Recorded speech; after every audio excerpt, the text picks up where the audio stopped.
will make it to the top, taking off in the wind, I gotta make it. I'm saving every day to taste it. I'm patient, but my mind, it can hardly take it. I'm chasing a dream that I've had for several ages. A vacant, modern kingdom for the taking. Now that I've been put through hell, I never got anyone's help. I had to do it all myself.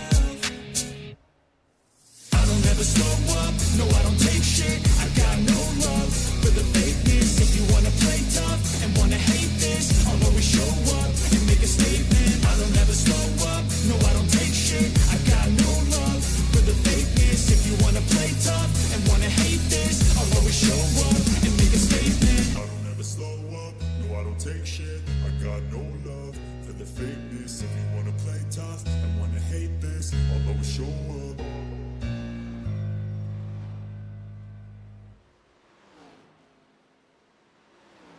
I don't ever slow up, no I don't take shit. I got no love for the fakeness. If you wanna play tough and wanna hate this, I'll always show up. I don't ever slow up, no I don't take shit. I got no love for the fakeness. If you wanna play tough and wanna hate this, I'll always show up and make a statement. I don't ever slow up, no I don't take shit. I got no love for the fakeness. If you wanna play tough and wanna hate this, I'll always show up and make a statement. Everything I do so instinctive and so passionate. Every word I move so descriptive like an adjective. I got a vendetta against people who patented being negative when you should be getting after it. I got facts over tracks, this and that, spitting slow, spitting fast. I could roast, I could gas, think I'm okay at last, but I don't know if that can erase all the past. And the pettiness, a reflection of the emptiness. Hilarious, you think you're with my time, you're delirious. Mysterious, because you hide behind a fake exterior. Inferior, you know I'll always be a bit superior. Get off of me, this ain't no humble brag. I want you to hear words, you can say them back. I want you to feel free from the chains that last, and to believe in what you got, it was built to last, yeah. Now that I've been put through hell, I never got anyone's help. I had to do it all myself. I don't ever slow up, no I don't take shit. I got no love for the fakeness. If you wanna play tough and wanna hate this, I'll always show up and make a statement. I don't ever slow up, no I don't take shit. I got no love for the fakeness. If you wanna play tough and wanna hate this, I'll always show up and make a statement. Gonna learn the consequence of being incompetent. Mental health is confidence, dreams into modestness. I'm not here to save the day, that's for you to take away. I could play a million mind games, but instead I say something not illogical, something that is topical. Rub it on and watch it go, make yourself unstoppable. Dreams are irresponsible, but they're always possible. If you just believe, you could be so remarkable. Thoughts in my head, a collage and they spread. I'll be great one day, going off of my meds. No, I'm not giving up, no, I'm not giving in. I will make it to the top, taking off in the wind, I gotta make it. I'm saving every day to taste it. I'm patient, but my mind, it can hardly take it. I'm chasing a dream that I've had for several ages. A vacant, modern kingdom for the taking. Now that I've been put through hell, I never got anyone's help. I had to do it all myself.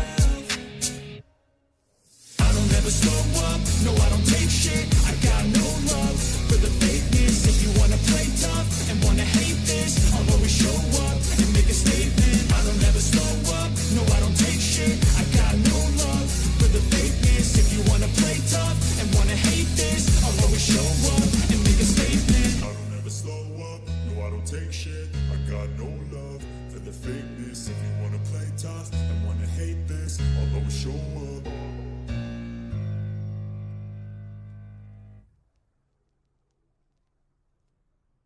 I don't ever slow up, no I don't take shit. I got no love for the fakeness. If you wanna play tough and wanna hate this, I'll always show up. I don't ever slow up, no I don't take shit. I got no love for the fakeness. If you wanna play tough and wanna hate this, I'll always show up and make a statement. I don't ever slow up, no I don't take shit. I got no love for the fakeness. If you wanna play tough and wanna hate this, I'll always show up and make a statement. Everything I do so instinctive and so passionate. Every word I move so descriptive like an adjective. I got a vendetta against people who patented being negative when you should be getting after it. I got facts over tracks, isn't that spitting slow, spitting fast? I could roast, I could gas, think I'm okay at last, but I don't know if that can erase all the past and the pettiness. A reflection of the emptiness, hilarious. You think you're worth my time, you're delirious, mysterious, because you hide behind a fake exterior, inferior. You know I'll always be a bit superior. Get off of me, this ain't no humble brag. I want you to hear words, you can say them back. I want you to feel free from the chains at last, and to believe in what you got, it was built to last, yeah. Now that I've been put through hell, I never got anyone's help. I had to do it all myself. I don't ever slow up, no I don't take shit. I got no love for the fakeness. If you wanna play tough and wanna hate this, I'll always show up and make a statement. I don't ever slow up, no I don't take shit. I got no love for the fakeness. If you wanna play tough and wanna hate this, I'll always show up and make a statement. Gonna learn the consequence of being incompetent. Mental health is confidence, dreams into modestness. I'm not here to save the day, that's for you to take away. I could play a million mind games, but instead I say something not illogical, something that is topical. Rub it on and watch it go, make yourself unstoppable. Dreams are irresponsible, but they're always possible. If you just believe, you could be so remarkable. Thoughts in my head, a collage and they spread. I'll be great one day, going off of my meds. No, I'm not giving up, no, I'm not giving in. I will make it to the top, taking off in the wind. I gotta make it, I'm saving every day to taste it. I'm patient, but my mind, it can hardly take it. I'm chasing a dream that I've had for several ages. A vacant, modern kingdom for the taking. Now that I've been put through hell, I never got anyone's help. I had to do it all myself.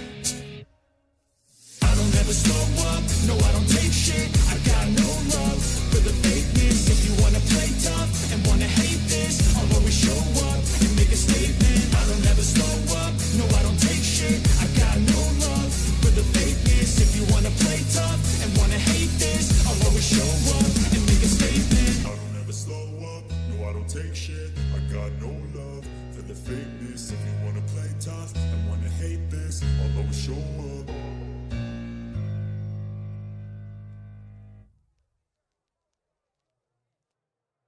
I don't ever slow. Good evening, race fans. Welcome to Redline Racing Network, and we're back at an iconic racetrack that has come back from the sands of time. That's right, don't adjust your TV set or your smartphone. You are seeing this correctly. Welcome, as I said, to Rockingham, North Carolina, or better known as The Rock. This place iconic in the 80s, 90s, and early 2000s before it lost in a big-time battle with the modern NASCAR movement, as I like to call it. Like North Wilkesboro, it has somehow found a way to resurface and is now featured back on the 2025 Cup schedule. Good evening, everybody. I want to thank you for joining in as we get strapped in to go for 200. Well, that's the advertised distance. Technically, it's 197. It's going to be hot flying, high flying racing action, Gen 4 style, as only the DRL can do out there on the racetrack. Headwind lit off. Going to roll off under qualifying as we're joining now just a couple minutes into the session. Beautiful Monte Carlo out there on the racetrack, throwing it back to Martin Truex Jr., clearly with that Bass Tracker paint scheme.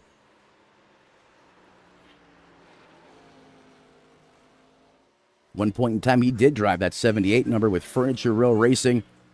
Cole Pern on top of the booth, and that was a magical combination. Really catapulted Martin's career. Oh, don't get loose up there on the high side. I think he's just trying to work some heat into those tires. Now let's take another look at it. But as I was saying, that number there, big for Martin Truex Jr. is that number really catapulted him to the forefront of the sport. At 78, trying to go out there and put down a hot one, ripping the top side of the racetrack. Go ahead and throw the speeds up on the timing and scoring for you guys so you can follow along at home. We'll also feature their lap times as well under qualifying here.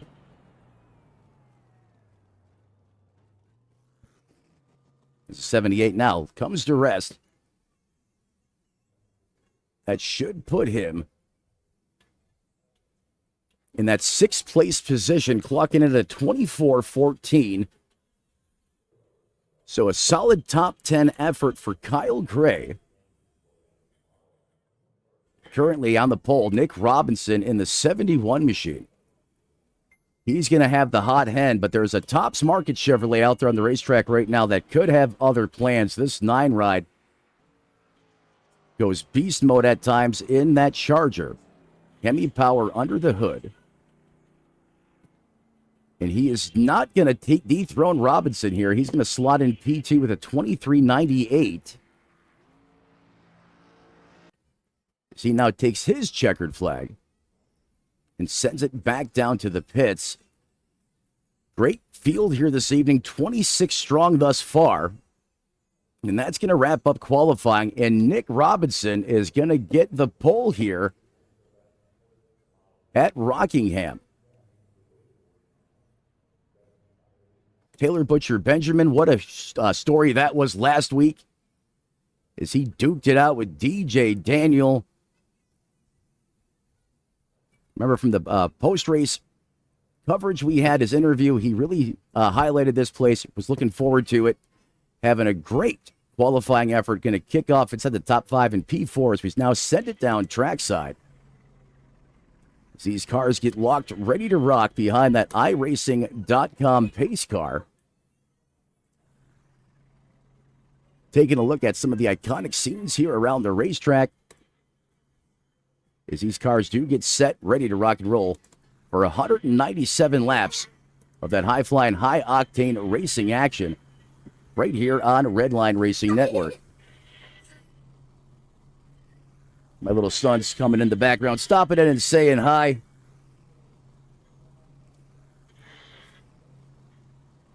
Sometimes he makes it a point to be heard on these things, and I've come to embrace it.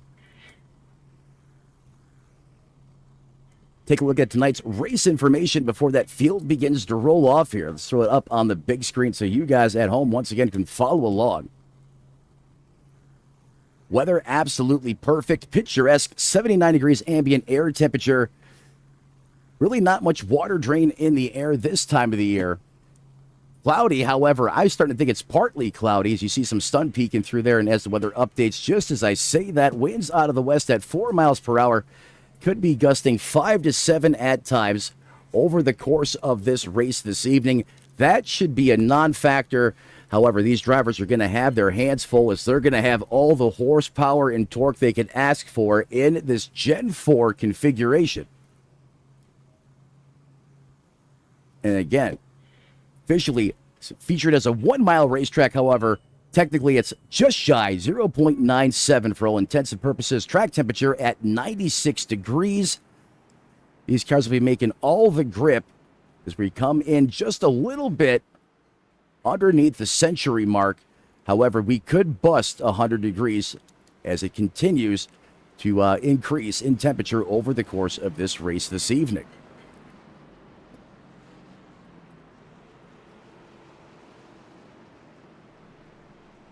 Ken Robnett going to start P2. Well, Nick Robinson, that's odd. I don't know why he did that. However, he's going to be your pole sitter. Taylor Butcher Benjamin going to start in that 3rd place position, while Danny Rockin Rogers going to start in 4th, while Edwin Lidoff's going to round out your top 5. In the 45 ride, Brandon Broby's going to roll off 6th, while Chris James is going to, not Rick James, Chris James in 7th, while Kyle Gray going to round out that 8th place position. Florida's man, Bryce B, going to start in at 8th place position in the 5 ride, while his good buddy, Marcus Chaffin's going to round out your top 10.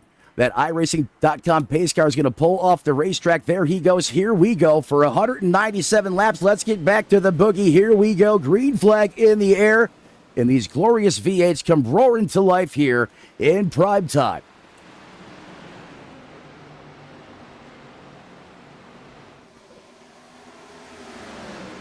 Great start, and look at Taylor Butcher Benjamin. He has taken a big dose of the go-go juice, clearly, in practice, and he's already, almost tried to put the biscuits down and got up into the gravy, that being the 9 ride. It was close. Benjamin vibing right now as he's got all that momentum from last week's run out of Pennsylvania. I'm not sure Ken Robnett was expecting that, but Benjamin clearly has an agenda, and that is to go out here, take the lead, and not look back, and now he is going to go for it. So he sends it down to the bottom of the racetrack, eating like his Waffle House hash browns here, and he is going to do it with the fastest lap of the race as he takes the lead of a 24:40. That did not take long for Taylor Butcher Benjamin, as he now carries the torch here. Ken Robnett following him towards the front here as he is keeping him honest. As Rogers now in that Affleck Carl Edwards throwback out of Texas, going up and exploring the space on the high side of the racetrack there. And again, as these tires wear transition from Dr. Feelgoods to Feel Bads, we should see that become the preferred racing line as we get deeper into these runs. He's getting right up there to the wall already, trying to utilize all that momentum and horsepower into this car and just be able to carry that momentum off the corner. I still think, at least the first couple laps, the bottom is going to be the fastest way around this place. But, Ken Robnett may say, hey, Matt, you're wrong here. I got something else figured out. As he gets a big-time Hail Mary run from the top shelf where Mama hides the cookies and sends it back on by the 88. And he steals the fast lap now at 24:12. So two big title contenders delivering knockout blows as far as the fastest lap is concerned here in the opening stages of this race between the 09 and the 88. Driver, talking about trading punches. This guy KO'd the whole field at Bristol just a few short weeks ago. And this is technically a short track, and I'm looking for this 5 ride to really put on a show here this evening. About 20 minutes to myself here in that Kyle Busch 5 throwback from his rookie season, I believe. Terry Labonte also had Kellogg's on the hood. However, that was a different color combination. It's the 5 in business, up 6 positions from where he started here in the early going. Now inside the top 5 as he resides in 4th. Lit off in that Everham Dodge. Great looking paint scheme on that car. Reminiscent of when Jeff Gordon's longtime crew chief, Ray Everham, decided it was time to hang up the headphones and bring a new manufacturer, or I should say an old manufacturer, back to the sport. Those colors iconic of that timepiece, or that time era, I should say. As he runs in 5th. Longtime veteran out of New Hampshire, Brandon Broby. Hunkering down in 6th, has a little bit of real estate between himself and Donald Hickson Jr. This guy in the Winter Series was absolutely electric. He could qualify like a machine out there at times. Is kind of made some references between himself and Front Row Joe, or Joe Nemechek. Drove the Black 8. Now he's transitioned to more of the well-known Budweiser 8. Or iconic, I should say. As he works in that 7th place position. Farnsworth Jr. Robinson. Remember, he started up near the front of this piece, and he is slipped back here as he now finds himself hanging on to the top 10 in that 9th place position. So already we're having some comers and goers, movers and shakers, as he works just off the back of that 40 ride. As Chris James rounds out your top 10. Out of Shepherdsville, Kentucky, I'm going to tell you what, they had some wild weather a couple nights ago. They had tornado warnings, hail, severe thunderstorms warning. You wouldn't think of that weather this time of the year, but they had all of it. So hopefully he is doing okay, as it got rowdy there in Kentucky just not that long ago. As it's all the Tops Friendly Markets machine bringing all the good produce to the front, as he leads by about 0.6 of a second over Taylor Butcher Benjamin and Danny Rogers. They round out your top three.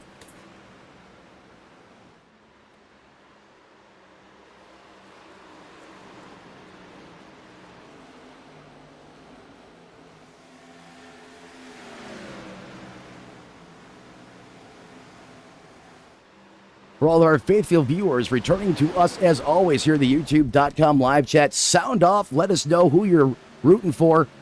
We'll shout you out and get your favorite driver. Some additional screen time as well here this evening. So we're already starting to get a little strung out here. This is going to be one of the heated battles on the racetrack right here between the 5-ride Rogers and TBB. That's second, third, and fourth. Let's send it down trackside with the 99.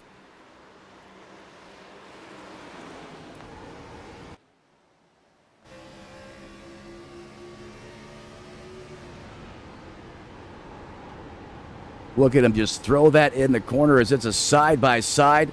John Force Special coming off of the corner. You can see the traffic just behind him. In fact, let's throw it to the bumper camera here. Take a look at this. Want to thank you. Well, let's not do that. Thank you. As I was saying, sometimes taking it right down to the track surface is going to give you some of the best sights and sounds that Rockingham has to offer. He's got a face full of Tony the Tiger, a.k.a. Bryce, who is hungry, churning in that third place position. In fact, he's going to send it downstairs, going to take a peek on the inside, but Rogers going to be able to keep it wound up on the top shelf of the racetrack.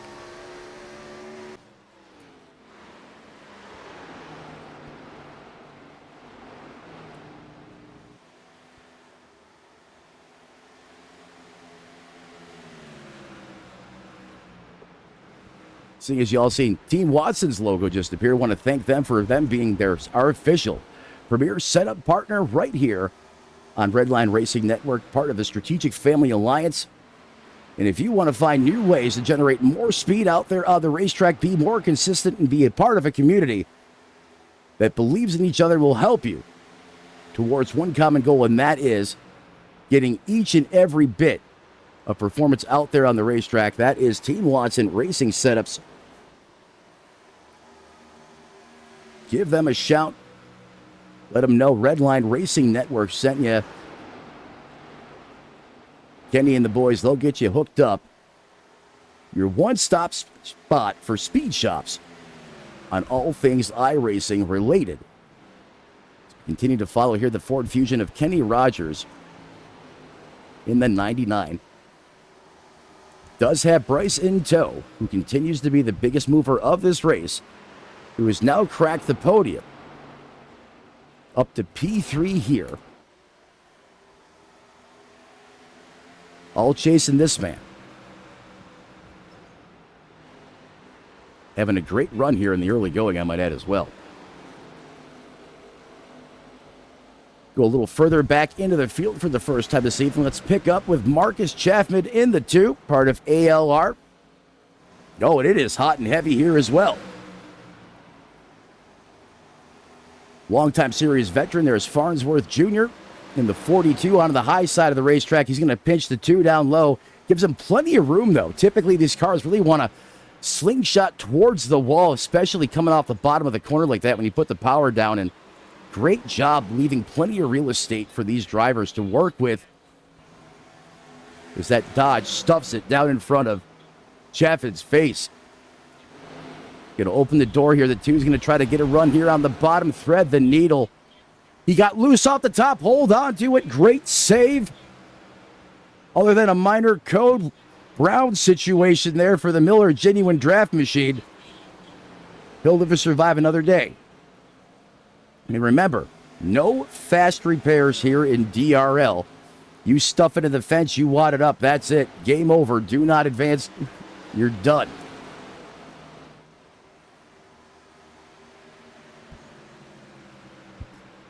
See the 2 going to probably dial it back just a little bit to kind of regain his composure after that one. That was a dicey moment there, out there on the racetrack. But again, brilliant job gathering up that race car before it was on a collision course with that safer barrier. It was heading there, I can promise you that. 78 going to come up to challenge now. Followed him a little bit in qualifying.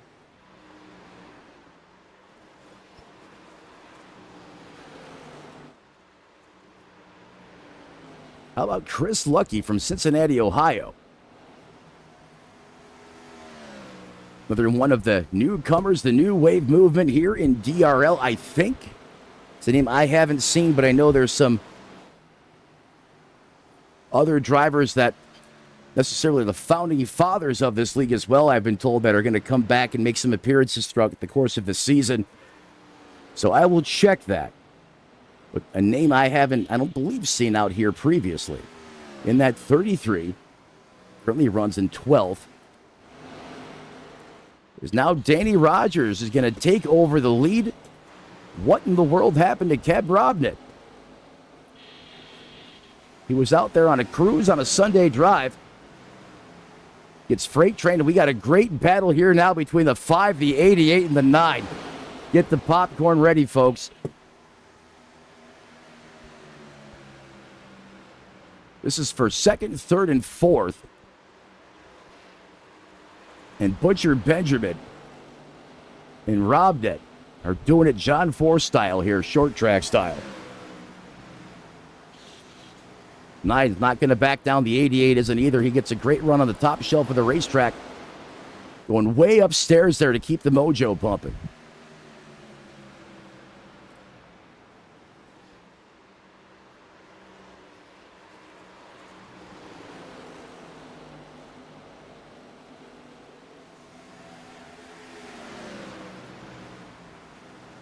And that battle tames off just a little bit here for these drivers to catch their breath. But I'm pretty sure Ken Robnett's not going to be happy there with fourth. He's going to keep the pressure on the 88. And don't look now. He's up to second. That's all I'm saying. Don't want to invoke the broadcaster's curse on this gentleman, so we're just going to leave it at that. But he is there. And Rogers has rocked out of this place to about a 1.3 second lead over Bryce, your biggest mover of the race, who has advanced all the way to P2.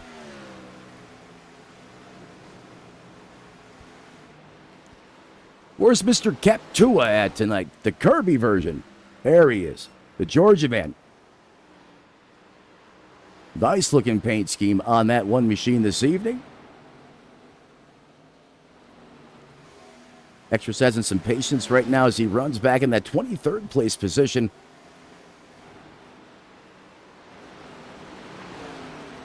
Understands it's a long way to go in this race. Sometimes it's okay to go out there and ride. Keep yourself out of harm's way. Don't get caught up racing the drama, the chaos around you and tearing up your race car. Oh, big time concrete. Or the car goes up and hits the concrete. Excuse me. We're closing in on the one there.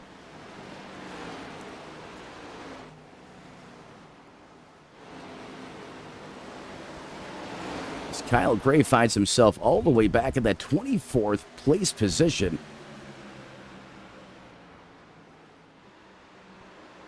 Oh, the 71 comes up and almost nuffs him. The 71 is possessed right now. I don't know if there was an altercation on the racetrack, but this is some really intense racing.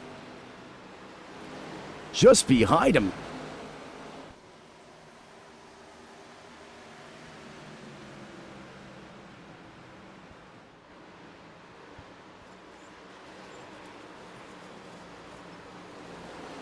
So that's Robinson. Remember, he started way up near the front and then kind of slid back really quick in the early going. And I'll tell you what, he has been just absolutely working over these guys on his way back to the front.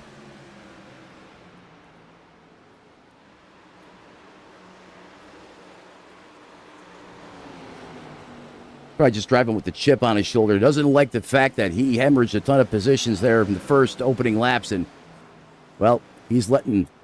Oh, again, he gets such a good run through the center of the corner there where the 9 seems to be back in the corner up more. Watch this run the 71 gets. He really charges that corner hard. The 9 backs it up.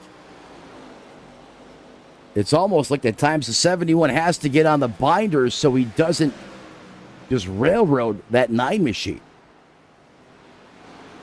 When we first cut to him, I thought he was just trying to put the smoke on him here, which I thought was a bit odd, but now I see what's going on here. It's just two different ways of attacking this racetrack.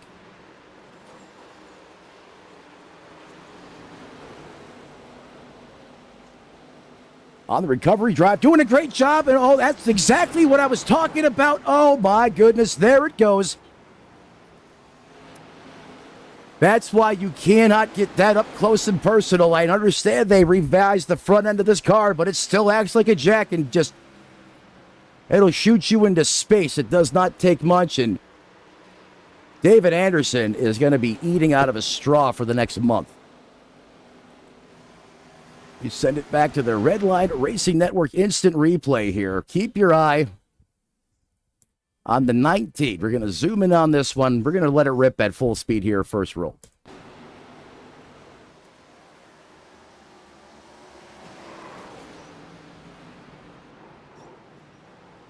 That's what I was worried about happening to Robnet. The way that 71 was just getting off the corner or getting into the corner so much quicker. He just comes in there. I mean, oh. Engage the flux capacitor and send it back one more time here. I'm going to slow it down. Watch this. This is the second shot he took right there. So we're going to go ahead and just go old school VHS mode.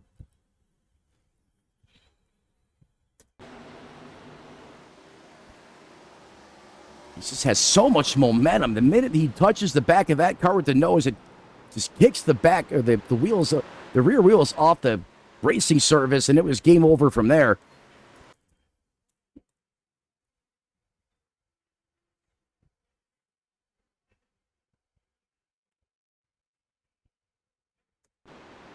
Now from Nick Robinson's on board.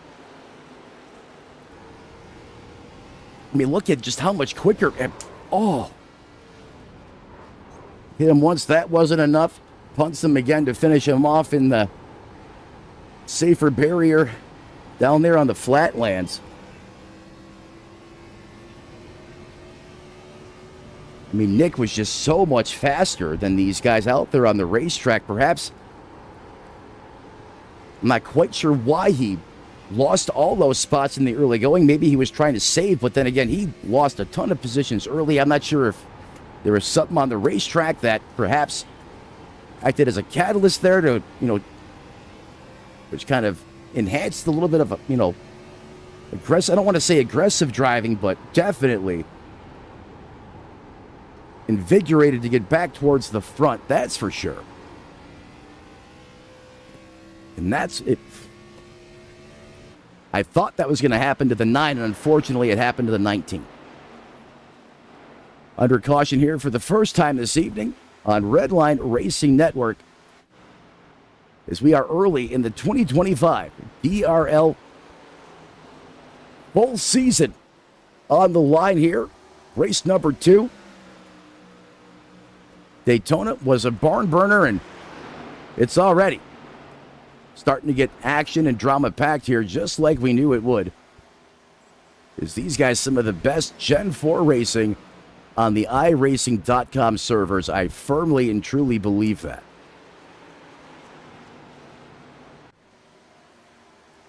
Cycle back now to the live side of things. Once again, picking right up where we left off.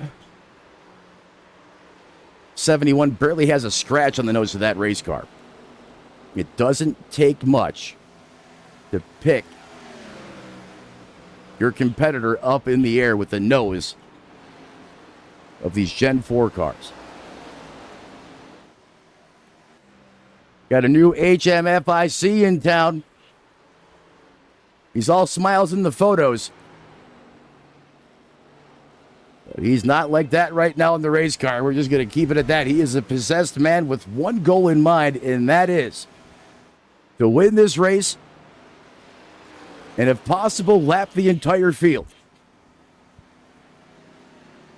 As Bryce goes to P1, Nick Robinson continues to regain all the spots he lost in the early going. Edwin having a great run here into that Everham Dodge. Up 3 position, now in 3rd.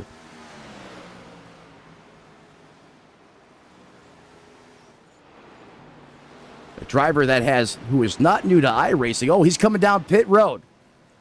Great entry and execution. He didn't have to force it, didn't slide, no tire smoke. That's how you get it done under green flag conditions here at Rockingham. And in fact, pit road is shortly going to become the hottest place at this facility. Is he now? It's ready to park it into his box. Here comes the 74, James Pandolf.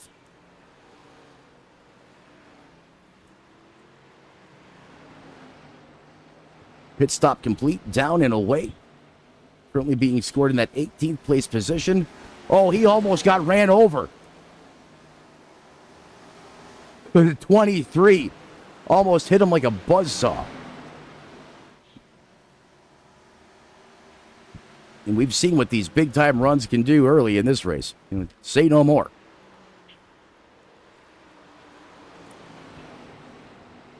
"54 laps in the books of the scheduled 197 here from Rockingham, North Carolina. During green flag pit stops, Chris Lucy. Chris Lucky clearly has the right rabbit's foot in the car as he leads here, up 19 positions. Dave Acacia in the Killer Bees machine rounds out your top 2. We're going to step aside and do our first all-out wide-open coverage segment of the race. Don't go anywhere, and in fact, take that dial, turn it right up along with us. Let's crank this on Redline Racing Network.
Race fans, welcome back to Redline Racing Network. Better yet, the DRL version here in the Gen 4 series, as we got to listen to an extended all-out coverage session brought to you by the one and only Black Magic official paint scheme and design partner here at the channel, part of also the Strategic Family Alliance. And if you want to put some new vibe in your ride, get out of the static, go see the guys at Black Magic. David Woody and the guys will have you one of a kind and true to you, an authentic design, not just the same template you've seen on trading paints, reused and abused multiple times out there. They're going to do something unique, and it'll really bring your car to life. And remember, it is good for 210s out there on the racetrack. Don't be tragic. Get Black Magic. And I'll tell you what, Taylor Butcher Benjamin, perhaps a little, I don't want to comment too much on it, but perhaps he kind of paved the way the last time we spoke to him in the broadcast booth. I mean, he did sound extra confident about this race. And every time it seems I start pumping some of these drivers up, bad things happen. So I want to keep that dialed back here, especially for the guy that's putting him in the pressure cooker right now behind him in the 5.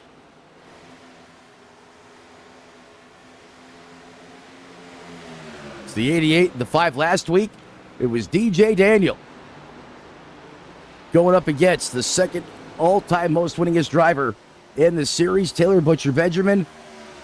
Today, it's a slugfest at the rock between the 5 and the 88.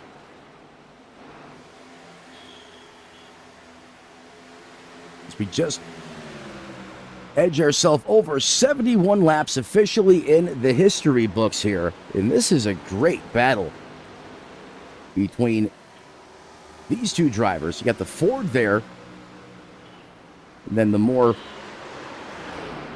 familiar Monte Carlo just in front of them.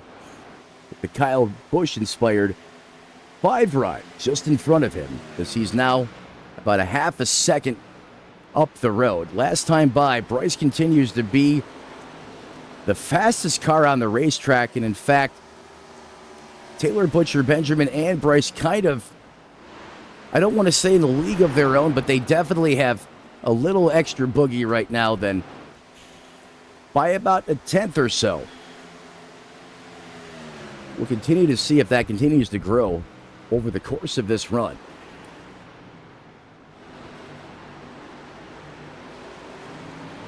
Robinson's done a nice job of rebounding.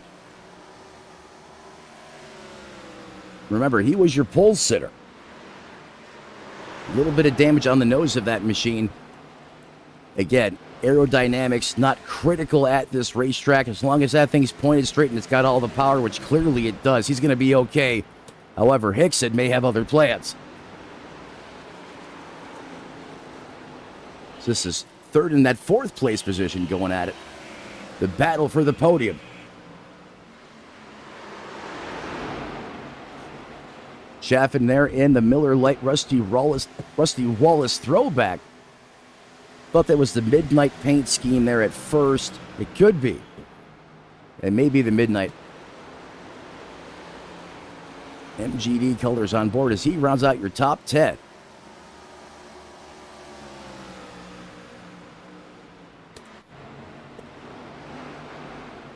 Here's a driver here that's looking to have a good run here tonight. So far, no harm, no foul, no problems. It did get close there for a moment as he was coming off a pit road.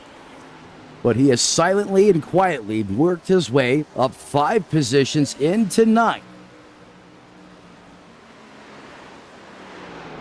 From Bad Luck Racing. And I always tell him you should change that name.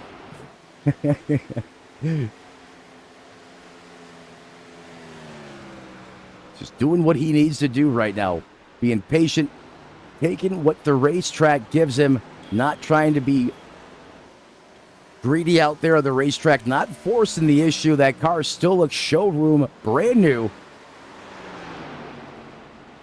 And saving your equipment is a big part of it. especially at racetracks like this. The pavement's old, it's wore out. However, just repaved for this 2025 upcoming Cup Series campaign. However, here in iRacing, this is the older surface. It is slick, and it will act as a cheese grater on those Goodyear Eagles. Handoff last down pit road on lap 50.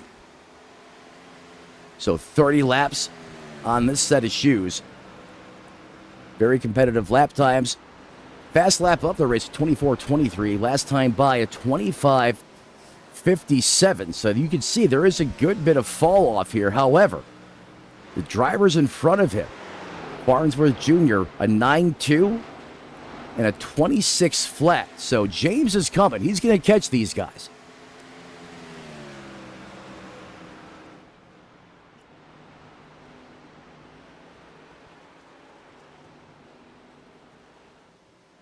Send it back up to the point.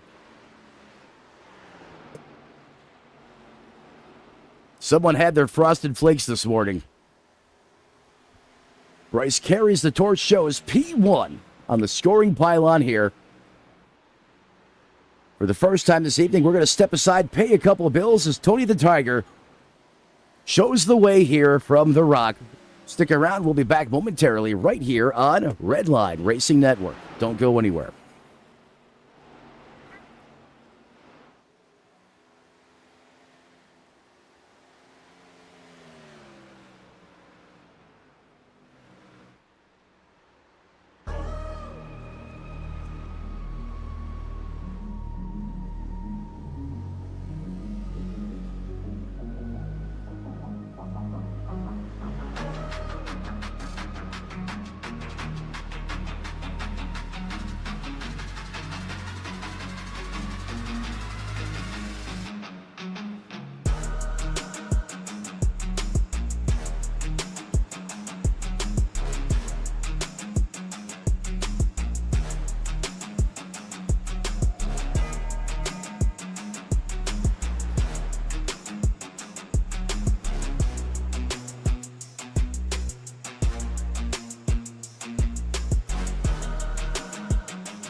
Here at TWRS, we're always here to help our squad when they need a little push in the right direction.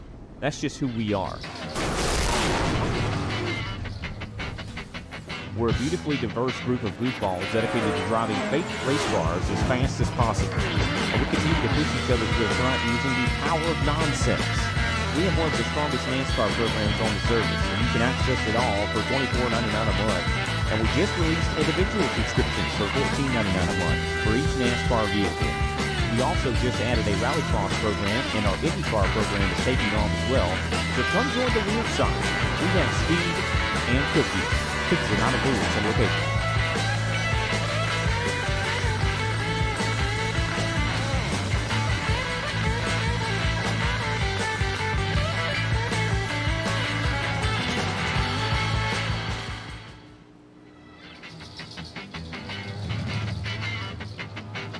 Here at TWRS, we're always here to help our squad when they need a little push in the right direction.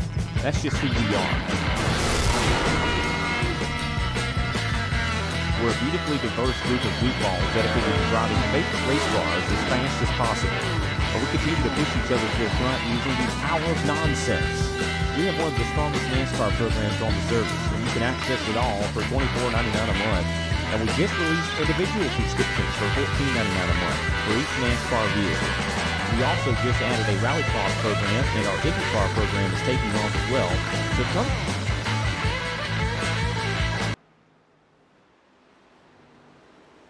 Good evening, race fans. Welcome back to Redline Racing Network as it's the 5 ride, large and in charge here from this North Carolina.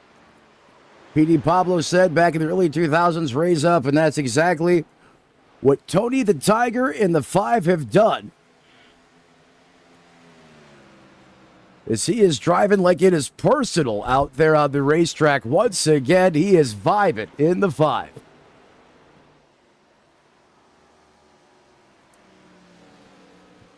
That is not Bryce. There we go. I was going to say.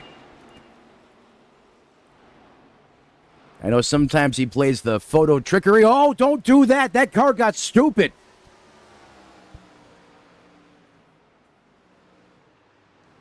I need a moment.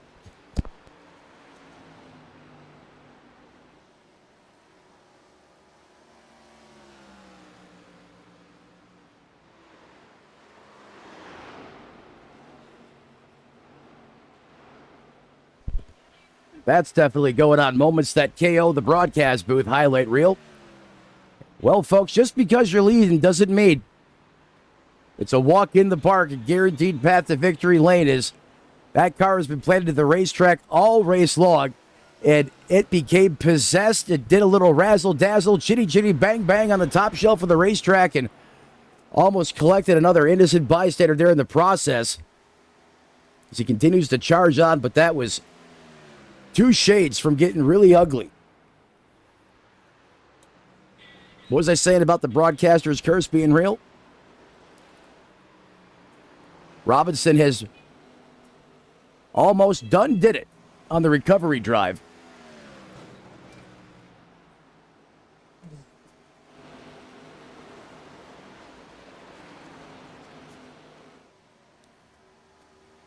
He's starting to get loose off the top shelf of the racetrack now.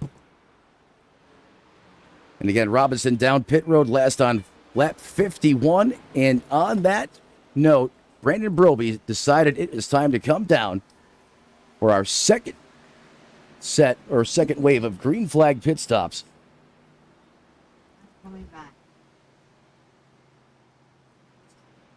Again, great execution there onto pit road. The 17 of Dave Acacia in as well.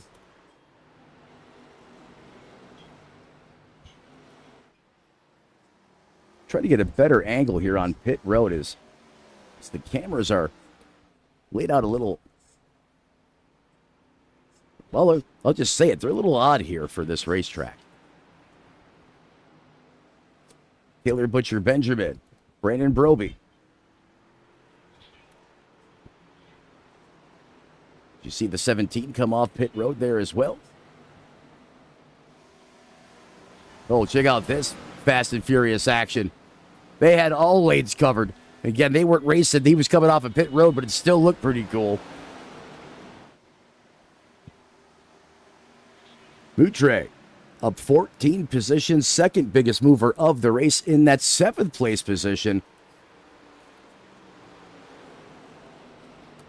In fact, he's got a teammate right in front of him there in that 6th place position.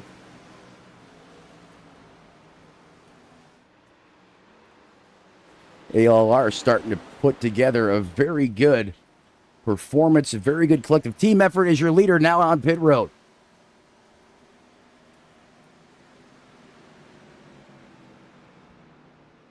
And again, this pit road usually one to give these drivers trouble, but not these guys. They have had it on lock.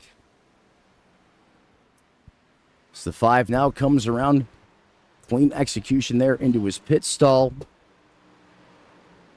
4 Dr. Feelgoods, 2 Kansas Sunoco Racing Fuel, and he will be down and away. Is Lucky. Now transitions back to the lead here out of Cincinnati, Ohio in the 33. Chris James in the 82. The Spartan holds on to 3rd, and Taylor Butcher Benjamin rounds out your top 3.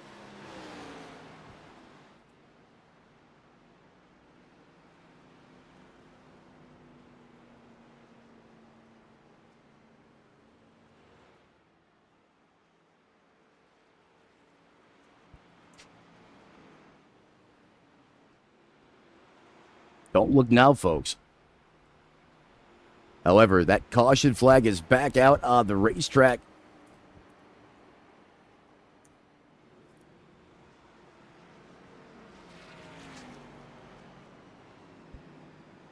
Is this going to slow things down to a snail's pace compared to that average race pace we were running just moments ago?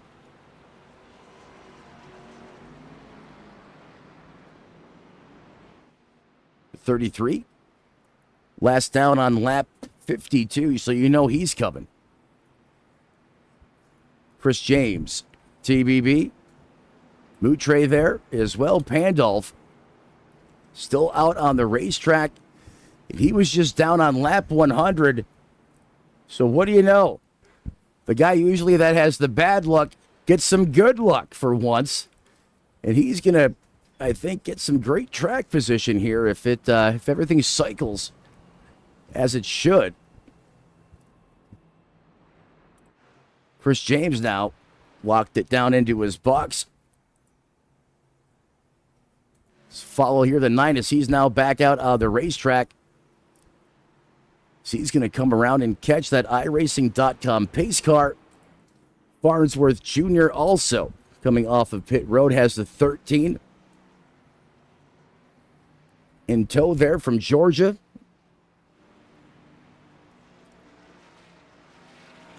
And when they do get lined up behind that pace car, we'll do a quick rundown through the field. Right now, timing and scoring has the 88. Locked is the leader here.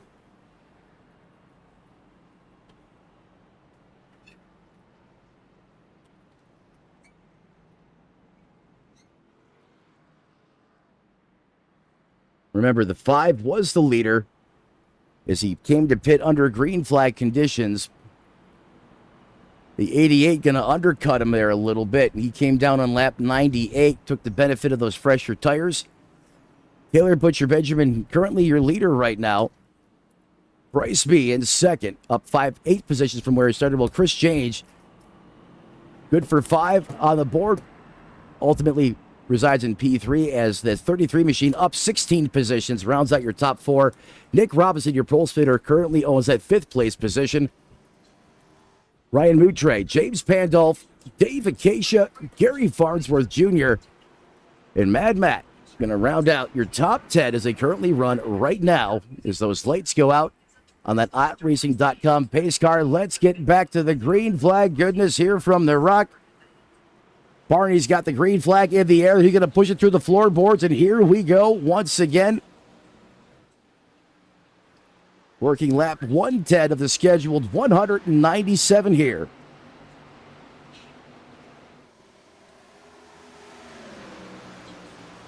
from the state that was first in flight. Great restart there, really. Oh, Chris James had to get out of it. He had to backpedal it. The 71 just went up and clobbered.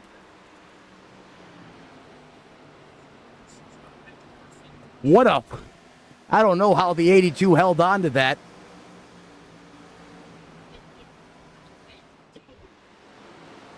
That car might not be driving straight now for Robinson. I mean, I don't know how he drives that car so fast through the corner.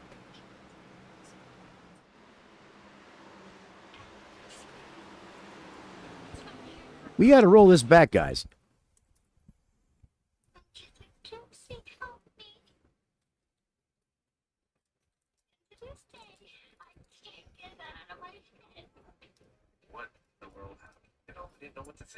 I wish I had a button that would just, kick it back in time 3 minutes.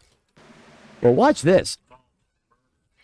Remember that 82 had a bobble there, so he lost some momentum, but the 72 is just going to, bonsai it past the 33 and just, bam!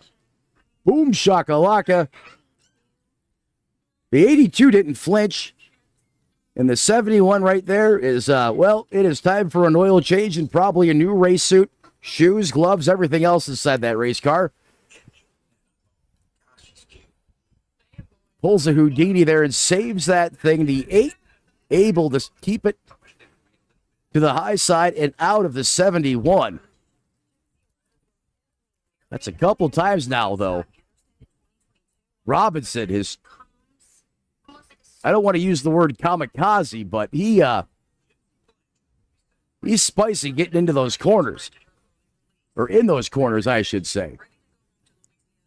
But that time there, I think that was just a byproduct of the 82 having to reel that race car, and he was trying to get a run there on the racetrack and get around the 33, so he had the afterburner lit and really wasn't anticipating Chris James being there.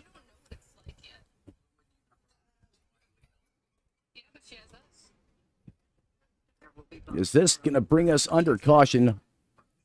Or excuse me, not under caution. We now cycle back to the live side of things here.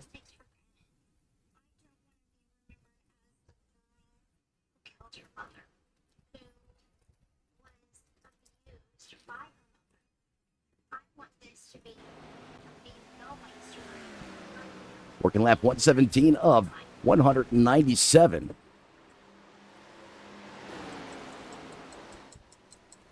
That woulda, coulda, should have been a caution, but hey, again, great talent does not disappoint. These guys always have an answer 9 times out of 10.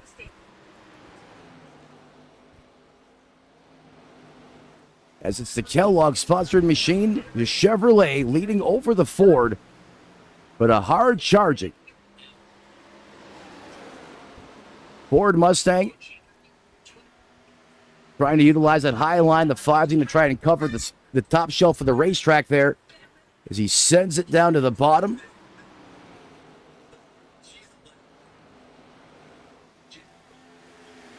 These two drivers right here almost gridlocked their last two times by at the start-finish line. 24.71s for both of them. And then a 24.72.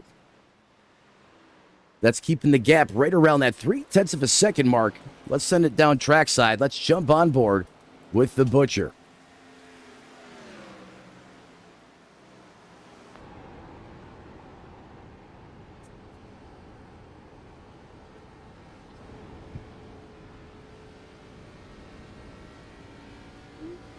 Caution out on the racetrack. Just as it was getting good up front in the neighborhood.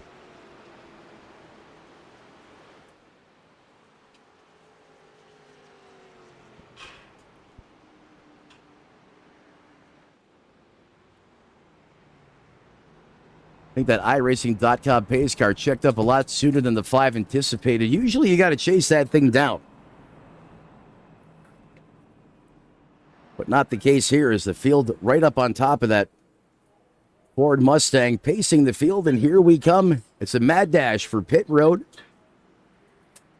Here come your leaders and virtually everyone else on the lead lap. Robinson, Lucky, Moutre, Chris James. Going to keep it up there on the racetrack. Handoff as well. Going to stay on the racing surface. A similar story for that Miller Lite Genuine Draft number 2 machine. See if he gets some damage fixed on that 71. He may have knocked the toe out there a little bit with that lick. Keep your eye on the nose. There you go. You can see the damage being repaired a little bit there. And every little bit counts as he's going to get that thing fixed up. Clearly was not driving how he wanted to, as he's in there a little bit longer for a little sheet metal work, as that nose now looks more Gen 4-like, at least out of the showroom. And he should be down and away momentarily. Remember, you don't have the most time in the world on this mile track. Spending the pits, getting work done on the race cars. That's one of the downsides of these shorter tracks. You just don't have the time. You need multiple cautions. And a lot of times in DRL, you just don't get those opportunities. Is Chris James going to have the button here on the restart? And how about the deuce?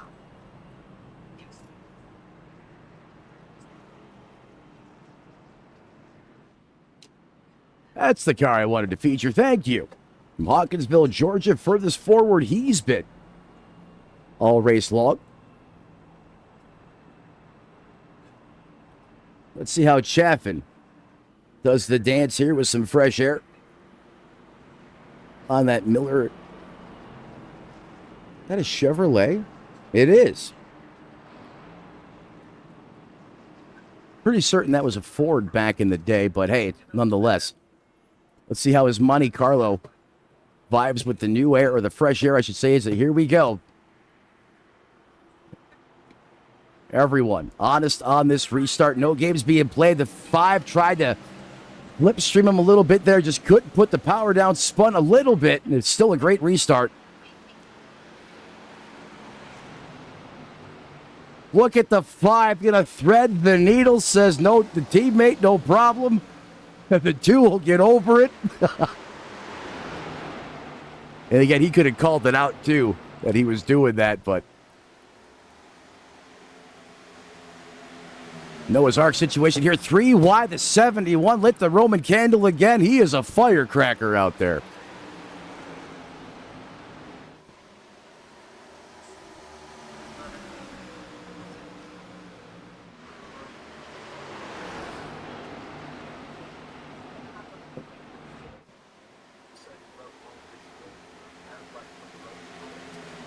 It is.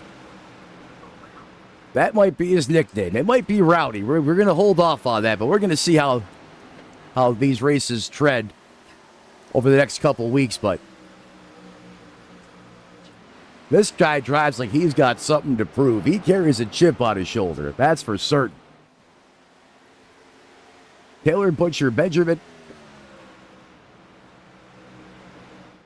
And I don't mean that in a bad way. Taylor Butcher Benjamin goes fastest lap of the race. A 23.92, a sub 24-second lap time for the first time this evening. That smashes the old lap by about 0.2 of a second. That was an afterburner from the 88 there as he tries to keep the 5 in his crosshairs, and he has gotten out to about a half a second lead. So go down trackside. Let's join with the 88.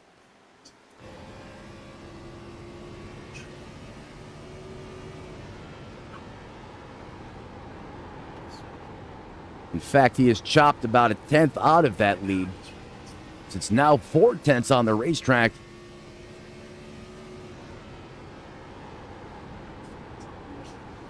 This is the chess match here. How hard do you run? Because you don't want to burn your stuff up, but you don't want to show your hand either. Both these drivers know any of these two cars here are very capable of winning this race and have shown a lot of speed when they've needed it over the course of 130 laps tonight. The question is, does Bryce run just fast enough to keep him within that window of safety if it's 2/10, 3/10? Or is he running for his life right now and Taylor Butcher Benjamin is running him down? If that's the case, though, you're going to prematurely wear out those Goodyear Eagles. Then again, you also, not there's a ton of dirty air here, but there is some. Start plowing the nose of this Gen 4 car. It is game over.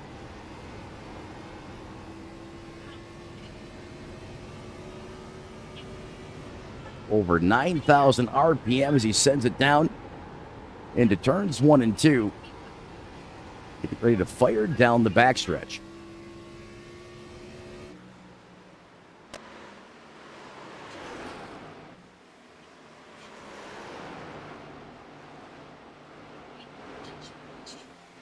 .33 of Lucky having a great run here tonight. Biggest mover of the race, getting it done in the trenches out of the racetrack. 16 positions. Just saw some smoke in front of the 33 and 71 as they are side by side. Hot and heavy.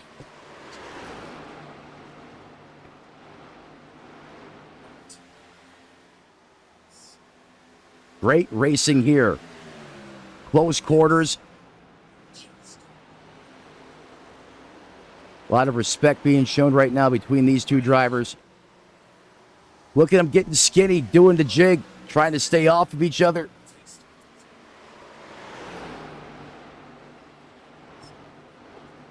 These two guys are not saving right now, I can promise you that. The 71 now churns and burns on the top shelf of the racetrack. Able to utilize that momentum. But here comes the 33. He's going to thread it. John Bon Jovi style, living on a prayer on the bottom.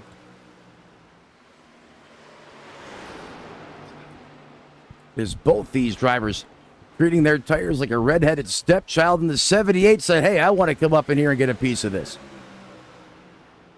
That is Kyle Gray. Now, he is back in that 19th place position. However, you wouldn't know it at first glance here.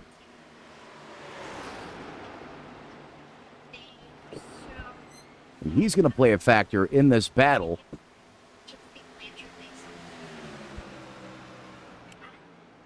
As he gets by. Oh, the 71 got up into the wall. He got up into the fence. You've seen the sparks fly. The 78 almost squeezes him up into the fence. And this is going to allow the 33 to get right back into it. Is Gray now trying to clear the 70? Oh, this ain't good. I've seen this play out a time or two.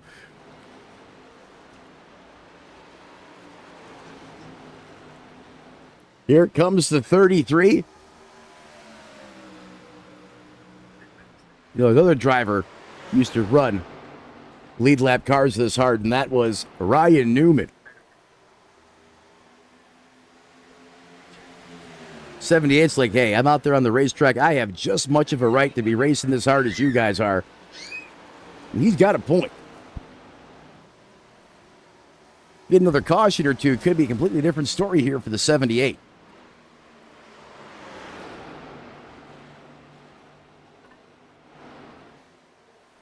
However, he is kind of acting as a shield or a block for the 71 here at times. That's not by design. That's just how, things cycle out here on the racetrack. Is he is trying to get by the 71. Oh, he just went twisted sister into the fence. I mean, you can see how hard these guys are racing right now, and it is intense. But when you step over that boundary just a little bit, this Gen 4 car makes you pay. Especially when you combo it with this racetrack. This battle should dwindle and fade a little bit, but I assure you that war is far from over.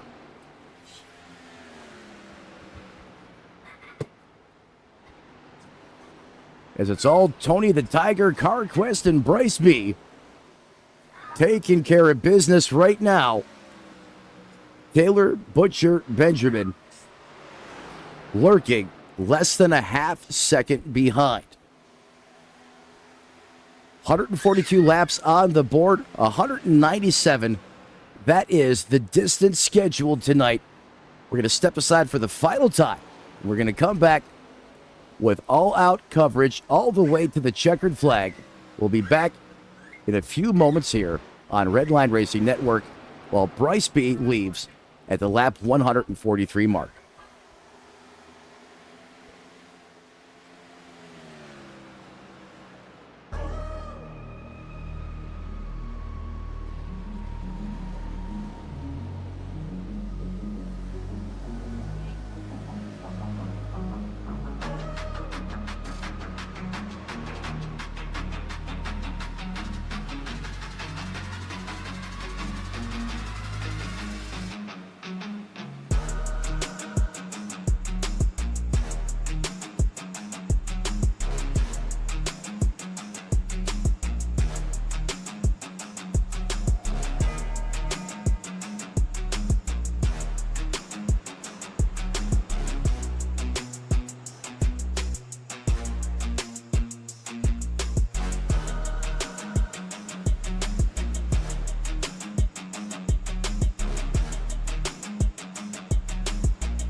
Commercial breaks are done and dusted, and we are locked, ready to rock for the remainder of the Rockingham Rocks here on Redline Racing Network.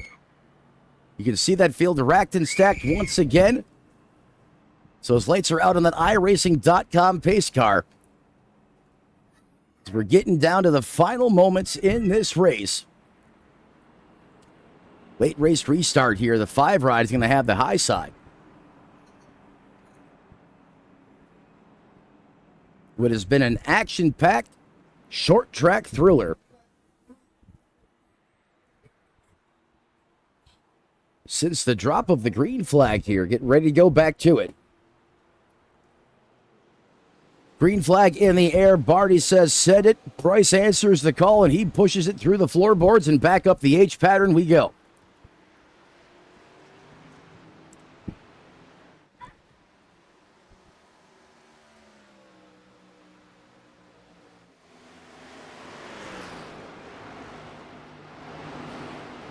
Great restart there from the 5.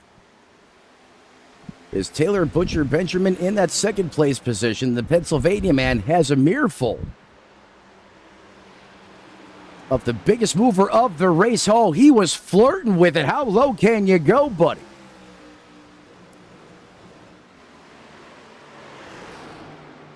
The longer this race has gone, the better. The 33 has gotten... How did he... He's going to lose a couple positions here. He's still chasing that race car. Those tires are so hot. It's like the Waffle House dumped the bacon grease underneath that 33 right now. He's going to have to back it down here for just a tick. I know you don't want to.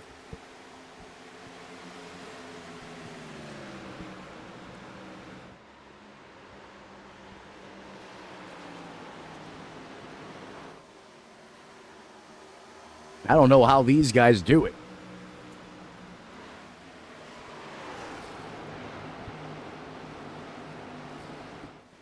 It's Rowdy Robinson up to 3rd. Your pole sitter. And this guy's got a knack for just being able to attack these corners, especially once we get some laps on these tires. See, he has the damage fixed once again. On that 71 machine, is Bryce trying to engage the rocket here as he flips open the safety switch on the nitrous panel there underneath the tachometer, and he hits the go-go button. Car a little darty there coming off the corner as he's trying to get out of Dodge. And he's really exploring the space out there. He's using all of the racetrack. Last time by, the 5 ripped a 42.03 to a 24.17. But there's still a handful of laps left in this or so.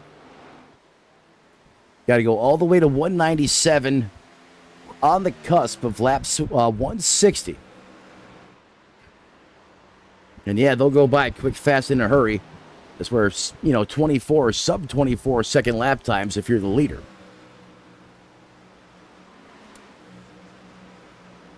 One driver having a great run here tonight. Mutrek. Again, ALR out there on the racetrack doing a great job here. They have a lot of key positions here in the field, including leading. They got P4 on lock. Chaffin inside the top 15 in the 2. We've seen him up at the front a little earlier in this race.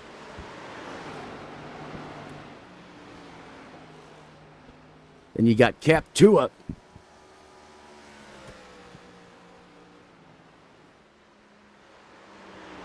Out of Georgia. That 19th place position.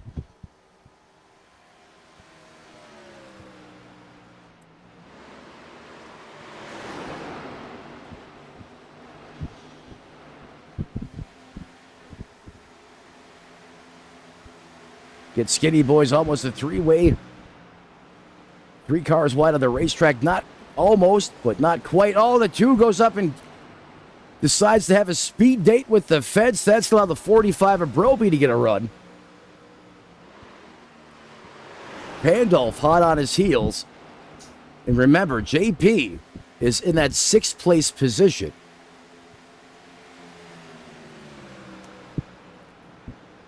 He is on the lead lap, having a great run. Just being patient out there, taking what the racetrack gives him. He is paying a close eye to this battle in front of him. In fact, let's send it downstairs and jump on board with the HMFIC head cook, chief, and bottle washer of DRL.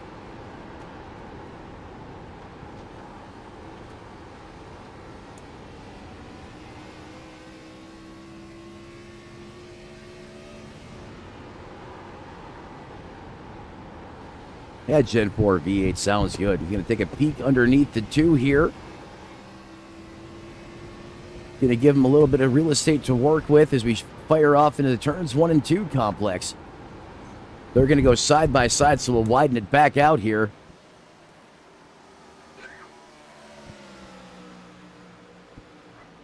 The 2 kind of checks it a little bit to let that lead lap car clear.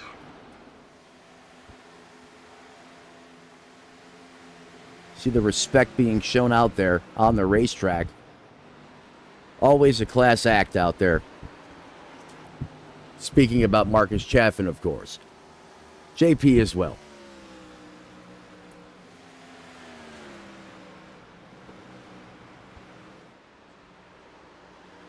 Taylor Butcher Benjamin, last time by. A couple tenths quicker.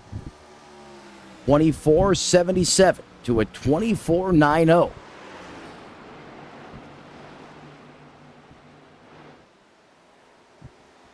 Throw up the battle box there on the screen. Better yet, let's look at the time delta here. You can see Butcher Benjamin closing the gap. Last time by 24.77. Now to a 24.87. So now the 5 turns the wick up a little bit. He goes quicker.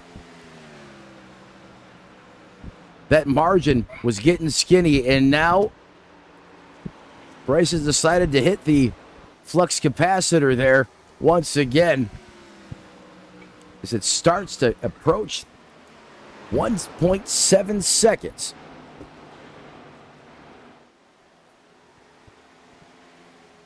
You know, the 5 and the 88, as far as iRacing is concerned, very similarly matched drivers. I don't really disclose drivers' iRatings live on air. Some broadcasters do. I don't. But I can tell you their iRating is within a few points of each other, and it's well over 3K. We'll leave it at that.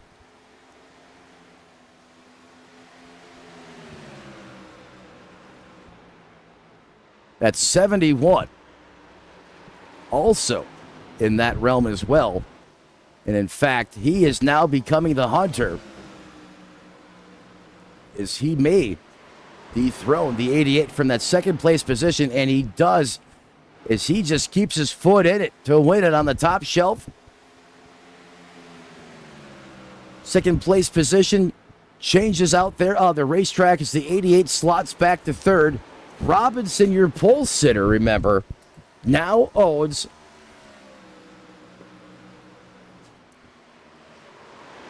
P2 on that scoring pylon. Take a look here at lap speeds, this time by at the line.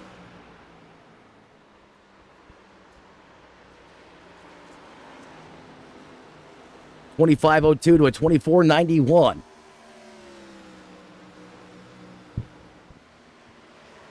That lap, Bryce was a little bit quicker. Tell you what, the 5, the way he fired off on that restart, I thought maybe he was burning him up too quick, too soon.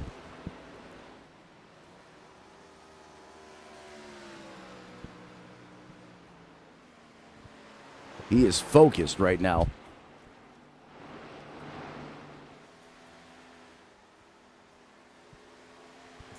With just 25 laps to go here from Rockingham. So we'll take a moment, go through the field here one more time this evening. Let's go ahead and empty that out.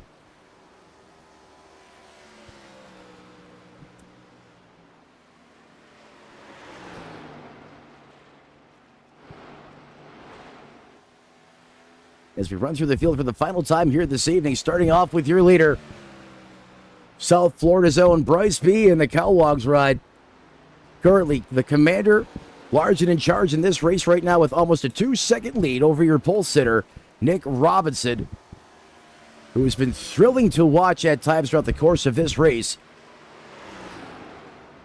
Killer Butcher Benjamin rounds out your top three. That would be your podium if the checkered flag flew right now. Lucky having a terrific run out of Cincinnati, Ohio here in the 33, tied for the second biggest mover of the race. Well, Moutre and the Menards machine currently tied with the 33. They're right on top of each other, 4th and 5th.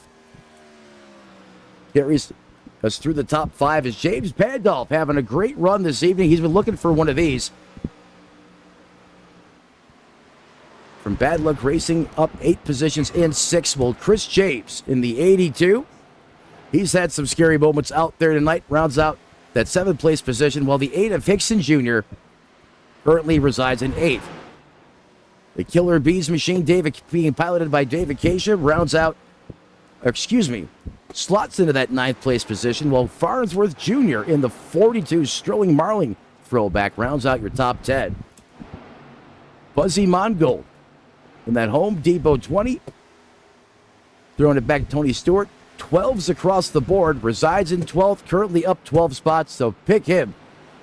Or thank him for your pick 4 lotto numbers. 12-12. If you should win, he gets a 25% gratuity. Oh, it's getting hot and dicey behind him here. Dakota Osborne. This is that 12th place position with Mad Matt in the 13. Another Georgia native here.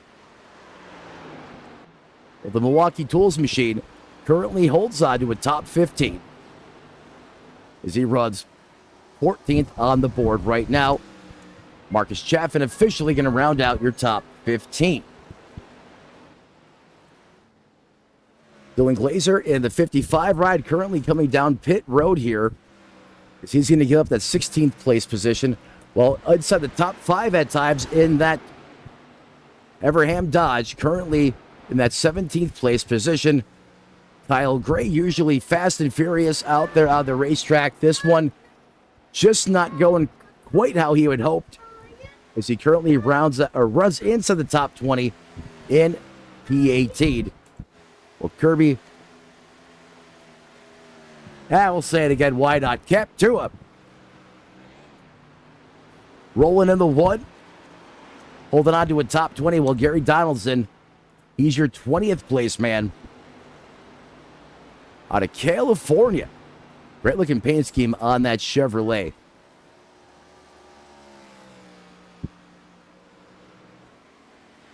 Danny Rogers, 22nd. Ken Robnett. These drivers are all off the racetrack. David Anderson getting credited with a 24th place finish. Well, Mad Max in the 96, who has been phenomenal as of recent, going to basically start and park this one 25th, and I am up here in the broadcast booth as we now just send it back to the point here with just 15 laps remaining. Is Bryce now doing all of the business here in the late going. Up in the attic, running the high line.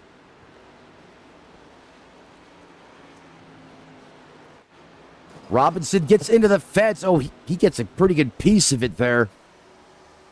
And again, with the way this car is skewed out, the back of that race car wants to come out and just touch the fence. It's going to protrude farther out than the front where you're sitting, oh, look at him do. Ooh, that car is getting wicked loose there. As Nick is up on the wheel, giving it everything he has, trying to figure out a way to match the performance of the 5 in front of him.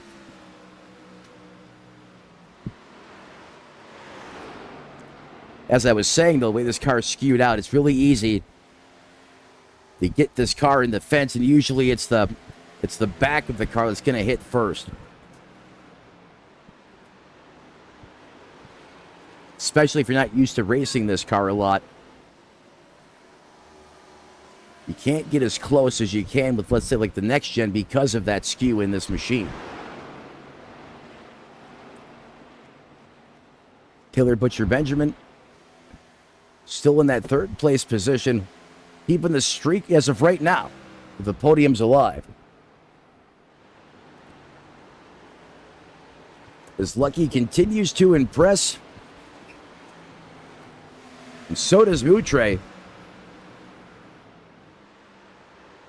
Getting a little flustered there by the 55, and he parks it. Oh, don't do that, buddy. He stuffed it in the safer barrier. I know it's got styrofoam up there, but it ain't that soft. Able to keep his foot in it and keep on going here. Pandolf would be the next driver to challenge. He still has a little bit of real estate as we're just 10 laps to go here from the Rock.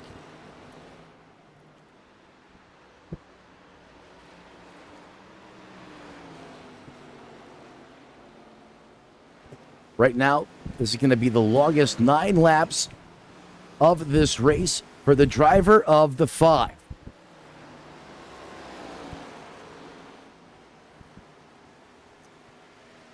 Great driver, great sim racer inside of the cockpit of that car. But I'm telling you, folks, the more I get to watch this talent out there in prime time, the more I realize his specialty are these shorter tracks. I mean, that's really where he goes next level. He really does.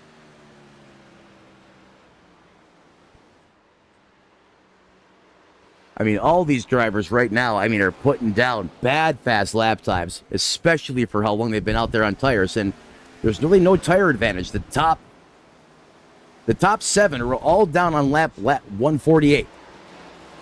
So you can't even throw the tire discrepancy, or, you know, the 5's got newer tires. No, everyone's got the same shoes right now. The only thing different is how hard you ran them and how you attack this racetrack, and ultimately the skill behind the wheel. And you have very, very evenly matched drivers as far as what iRacing is concerned, battling it out in these top 3 for these podium positions right now. There we go. The Butcher, second most winningest driver all time. He's in third. Nick Robinson, well, I don't know a lot about him. Clearly. He is bad fast out there on the racetrack. And like I said, this guy, when he's in the car, he drives like he's got something to prove. He doesn't let up. He doesn't take it easy. If it's green flag racing out there on the racetrack, he's on the attack. And he's in second. And a driver that echoes that. Is that someone up on their lid? What?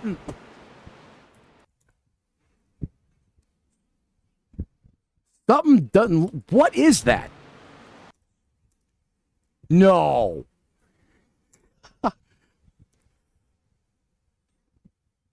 This has got to be absurd. Just here comes the 5, right?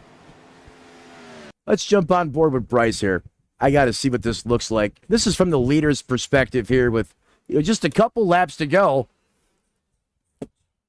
That's a race car up in the fence on its lid. And he's like, oh, please stay up there. And he sees him sliding down the racetrack. Oh, my. It is lit in the ALR pit right now. I can promise you that. Who was that on their lid, though? Let's figure this out. Late race caution here. Not what the 5 wanted to see. He's just probably thankful that he played a iRacing version of Mario Kart out there. Look at Turtle coming down from the top shelf of the racetrack. Was that Captua? Oh, Kirby. Kirby, what happened to the one here? Let's go ahead, roll at full speed. Oh my. What? Tony Hawk, eat your heart out. And then he slides down off the banking on his lid. Has no option but to tow it to the pits unless someone wants to come over and take a shot at blasting him back over on his tires. The closest driver they had the opportunity to do that was your leader, and for all intents and purposes, that was not probably in Bryce's playbook. This is odd, the way the car just... I'll say something broke the way the car just kept wanting to attack and eat the fence here. Watch this.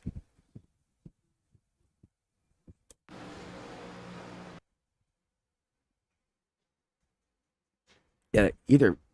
That car will not steer. Oh, up on two wheels. Little fakey 540 there. Nitro Circus, Travis Pastrana style. Then we did the safer barrier.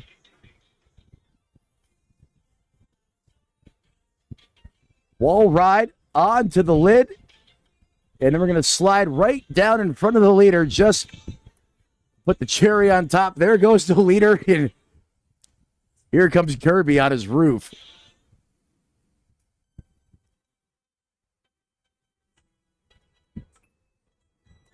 This all with just a couple of hands or a couple of laps to go here.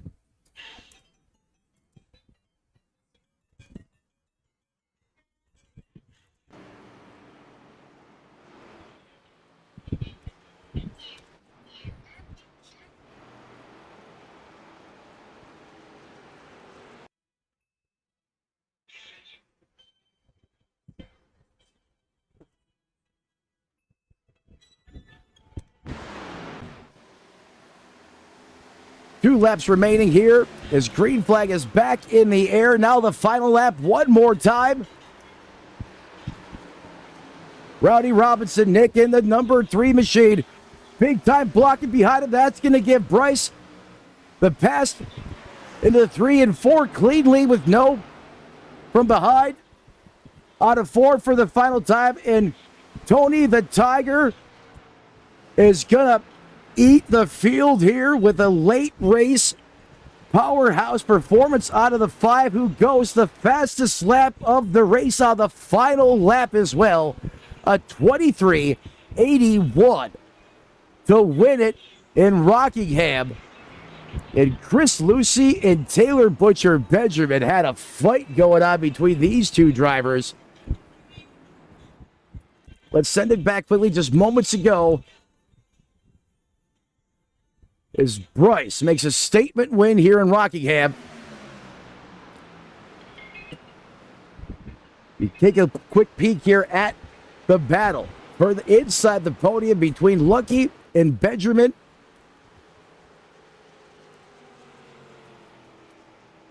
Is Bryce now going to burn it down? Your winning moment here on Redline Racing Network. Tell you what, the nighttime was the right time for the 5 ride to light it up here in prime time. Is our top 3 drivers going to lock it down there just after the start-finish line. Taylor Butcher Benjamin keeping the podium streak alive. But I'll tell you what, when you unloaded a short track and you got the Florida man, Bryce B, with the car showing up, field takes notice. I take notice. That was something. And the heck of a drive there from Chris as well, as we now transition to post-race coverage here on Redline Racing Network. Following race number 2, the 2025 campaign here in DRL Gen 4 racing action each and every Saturday night in primetime. You can count on it. Get ready to interview our top 3 drivers. Just rolling this back here as Bryce burned it down into the infield. He burned it down all over the place.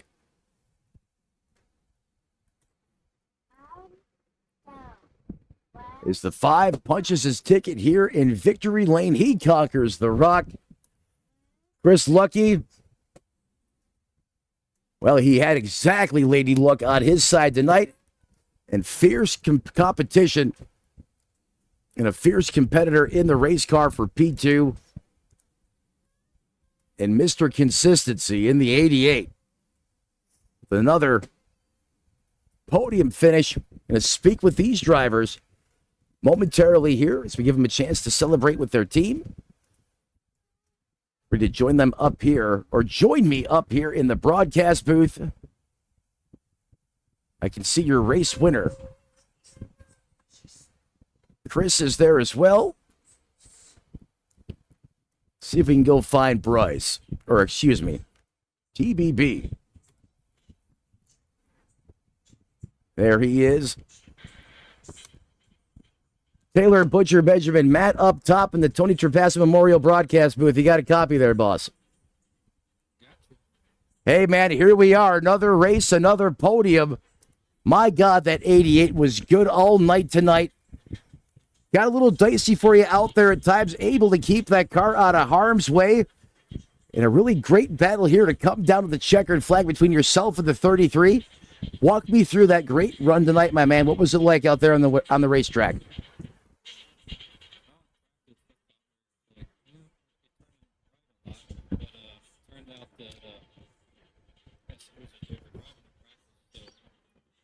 Too tight in the long runs, which is kind of my nature anyway, but it felt like I had a decent pace for like top 6 or 7, but guys had some issues, like 99, 78 were going to be fast again tonight. Well, they were fast to the problems. So I just kind of took it easy for the most part and tried to keep it cool on the lap bar.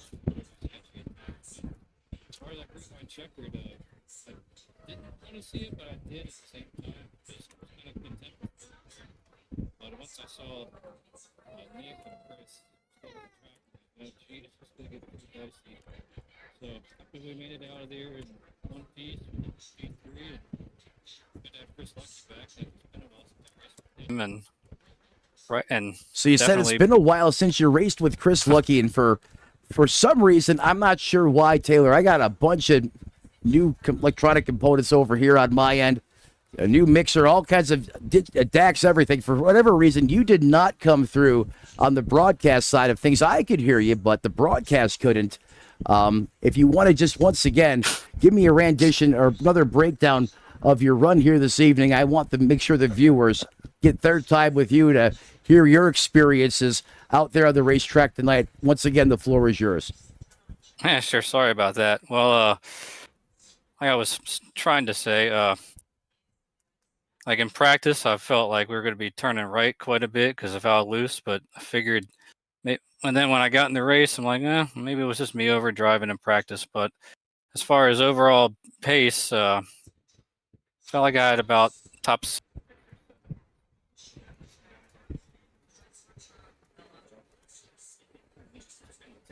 Fashion, I get a little bit too tight on the long runs, but still.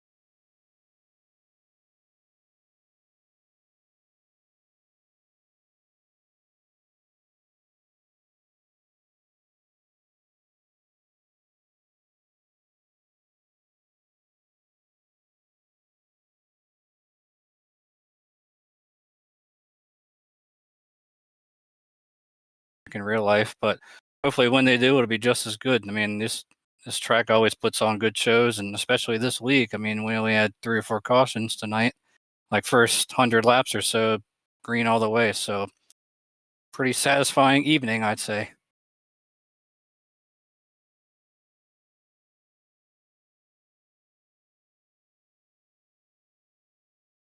Well said. I couldn't agree with you more there. And again, I know you love this racetrack, and you certainly put on an epic show out there tonight for these fans once again. And it's becoming a thing. You can almost count on it. TBB will be inside the top 3. At least we're going to try to keep this momentum rolling. Always enjoy talking to you up here in the booth. Before I cut you loose, who do you want to thank who helps you get it done on the 88, bud?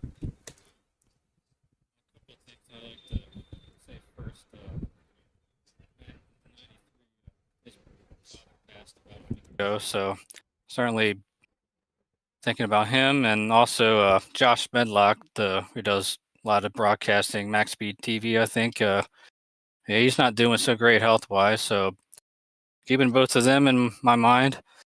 As far as, who helps me get it done, just the DPR guys and everybody in the league, being as clean and competitive as they are, and James doing a great job bringing it back.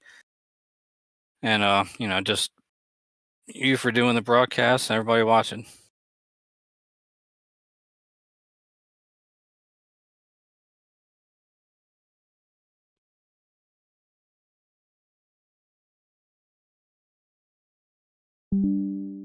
Hello?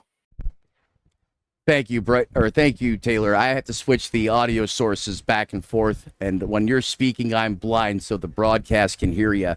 And then once you finish up, I have to switch it so I can hear you. But very unfortunate for Matt Sizzler, like you were saying.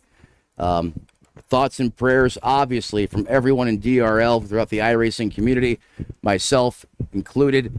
Wish him the best, and very sorry for his loss, and we hope we see him back here on the racetrack soon. I appreciate your time up here in the booth there, Taylor. Yep, thank you, Matt.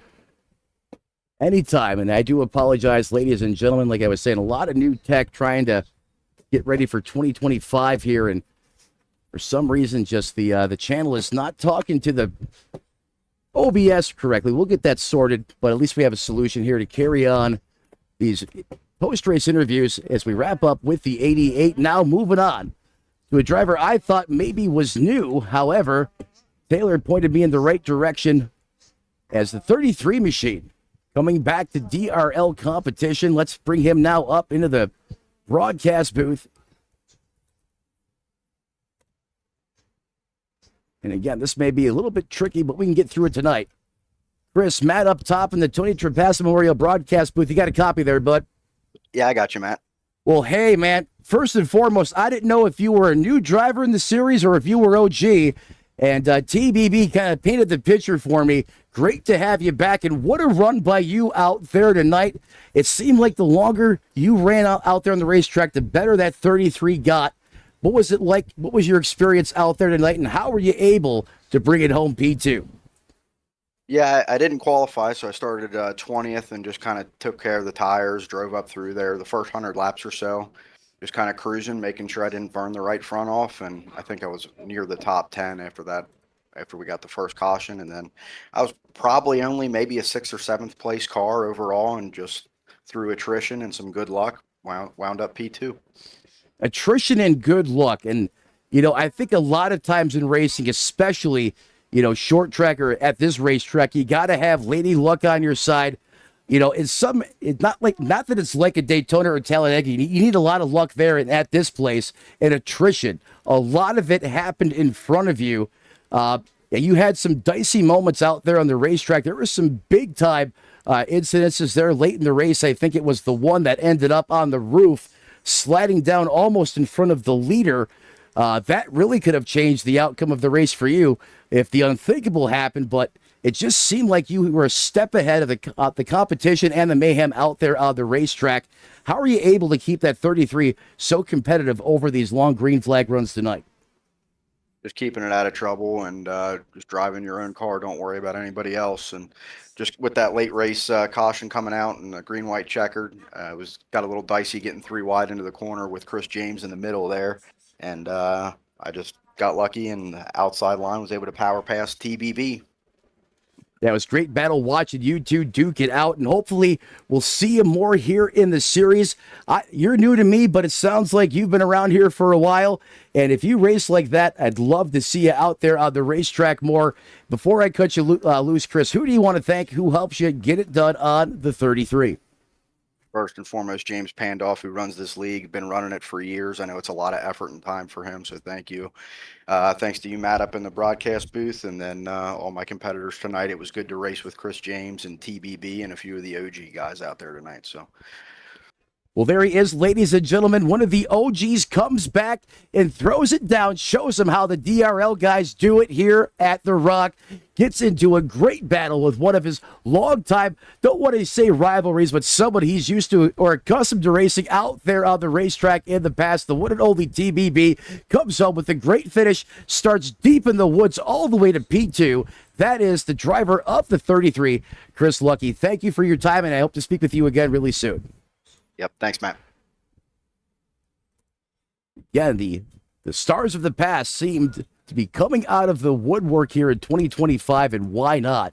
The racing here so good already, and when you can just add that much more depth to the competition with former stars of the past, and clearly still really enjoy racing out on the racetrack, and they're passionate about, as you saw from the 33 out there tonight. Why not? Come one, come all. Let's fill this thing up. 43 cars. I told you, best Gen 4 racing you will see on the iRacing.com servers, especially here on Saturday nights in prime time. And as he said, got to thank James Pandolf as well for all of his hard work, dedication. It certainly is not easy to put these leagues together. It takes a lot of hard work, dedication, and as well as a great supporting cast. And we want to thank him as well for everything he does for DRL. With that being said, another short track, another possession by the 5 right out there on the racetrack. He goes absolutely supernova on the competition late.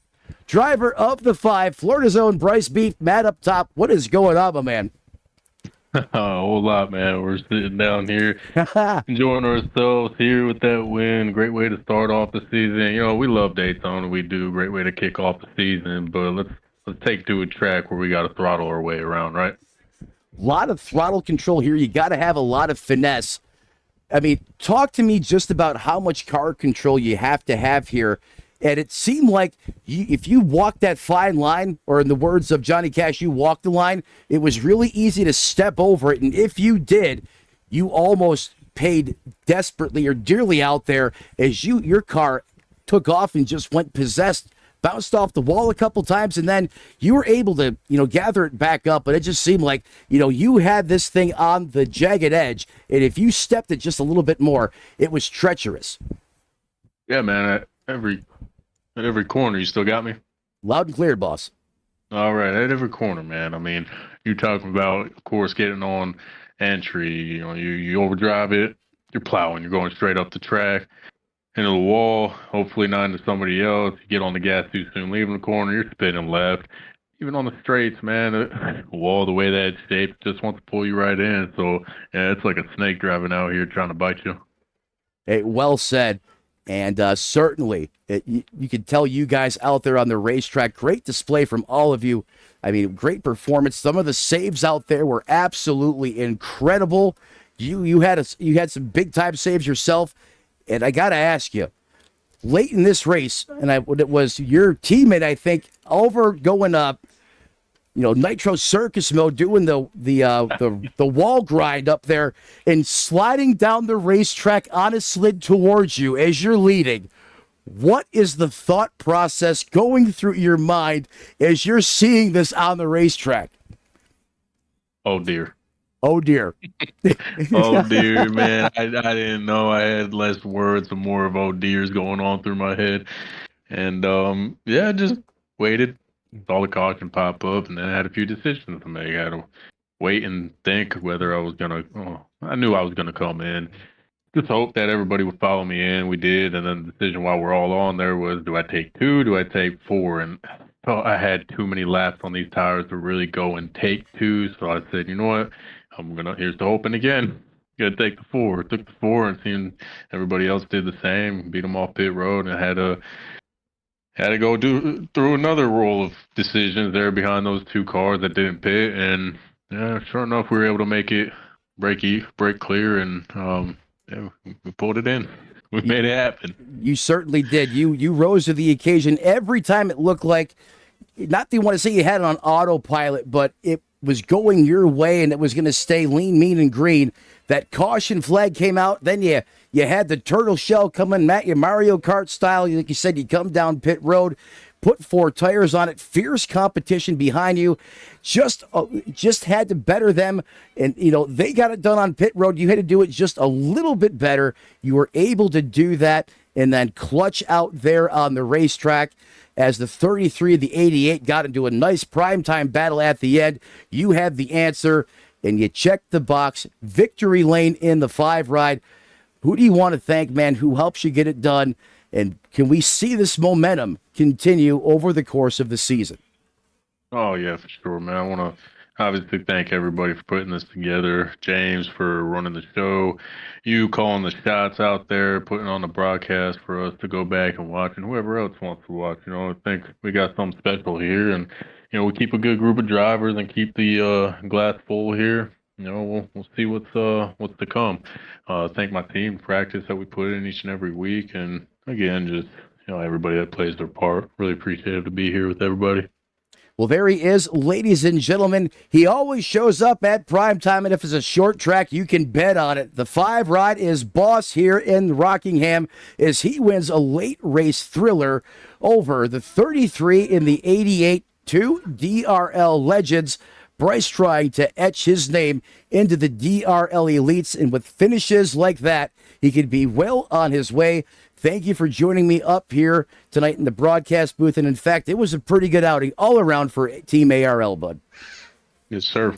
We'll catch you next time, brother. Appreciate your time. You got it, brother. Thank you. Well, that, ladies and gentlemen, is going to wrap up post-race interviews here on Redline Racing Network. Don't forget, like, share, subscribe, smash the like button, ring the bell. That way you'll get notified each and every time DRL takes it to the racetrack right here on Redline Racing Network. You won't miss any of the high-flying, high-octane racing action. Get strapped in just like Grandma each and every time we go live, and be there from the green flag to the checkered flag. Now it becomes that time where all good things must come to an end, including this broadcast. And I thank James Pandolph enough, all the league admins, sponsors, men and women behind the scenes that make this league possible. Without your efforts, we wouldn't be here. We certainly appreciate your efforts here in DRL. And as the late, great Tony Trapasso used to say, as you walk down the road of life this week, do us all a favor. Don't play in traffic. And we'll see you next time right here on Redline Racing Network. Good night, everybody.